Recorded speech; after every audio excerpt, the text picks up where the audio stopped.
meron na akong bagong alagang ahas ngayon na mamahalin nating lahat. Hindi lahat ng ahas is safe. Sabi ni Kuya Kim, yung ahas daw na yun ay one of the most gentle na ahas sa buong mundo. So, huwag kayong biglang bibili ng ahas or manguhuli ng ahas para alagaan, okay? Lalo na yung mga kids. Okay, ito na. Gusto ko lang i-take tong opportunity para pasalamatan ang mga supporters nitong bago nating show, ang Simply Casey. Nakakataba po ng puso talaga na makakuha ng mga tweet ng mga magagandang comments, especially from yung people like Mr. Nestor Torre of the Philippine Daily Enquirer. And alam ko naman na sobrang meticuloso at sobrang kasi pag mag-critique sila, hindi basta-basta. So, itong si Mr. Nestor Torre talagang meron ng times na kapag meron siyang sinusulat, hindi laging good feedback, pero at least honest siya at nagpapakatotoo. Maraming salamat sa mga positive na sinabi ninyo dito sa article ninyo. It meant so much to the staff and to me, and sa positive tweets na nakukuha ko from the supporters. Thank you sa lahat ng nakaka-appreciate nitong Simply Casey. Ang sabi nila, nakaka-addict ang show ni Casey. Since nag-start ang Simply Casey, ang mga lakad sa umaga cancel. Resume at 11 a.m. Ang saya, di ba? Simply Casey makes me wake up early in the morning. Kaya sa mga hindi morning person, katulad ko dati, magiging convert na kayo. At sa lahat ng mga convert, maraming salamat na gumigising kayo para dito sa show. Sobrang lahat ng pagod namin na napupunta sa maganda ay nagiging worth it lahat.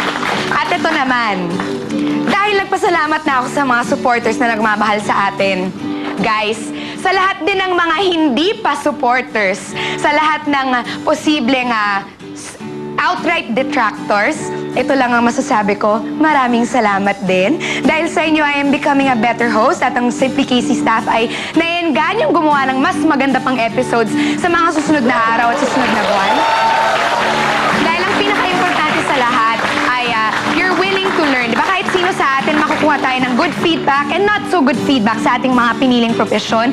Pero ang willingness to learn, ang pagmamahal nyo sa ginagawa ninyo at ang commitment ninyo at pakikisama ninyo, mahalin nyo ang mga co-workers ninyo, mahalin nyo ang trabaho nyo dahil maraming ibang pwedeng gumawa nito. So you are given a chance to do what you do, so make it good. And don't think na ikaw ang the best sa mundo para lagi kang mag-improve, diba? So thank you. 7 days na lang! I'll be there na! Kaya manood na kayo ng I'll be there, mag-ipon-ipon na kayo ng konti, and aabangan ninyo yan, aabangan ko rin yan. Excited na ako. Abangan na rin natin ang marami pang episodes ng Simply Casey. Maraming salamat sa inyong lahat. Go fight with! See you soon! See you tomorrow on Simply Casey.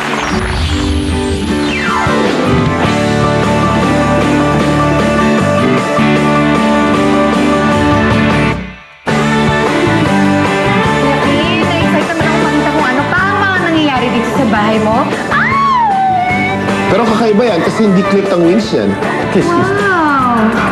Mabigat po ba yung mga Are they heavy, Jose? Kuya Kim, na-realize ko na medyo kanina parang natatakot siya sa akin pero ngayon medyo relax na siya. Natatakot akong bagsak siya dahil baka mabasag yung ano bang tawag dito? Carapace? Shell. Carapace o bao. Ang lakas niya. Naramdaman ko yung sipa niya, Kuya Kim.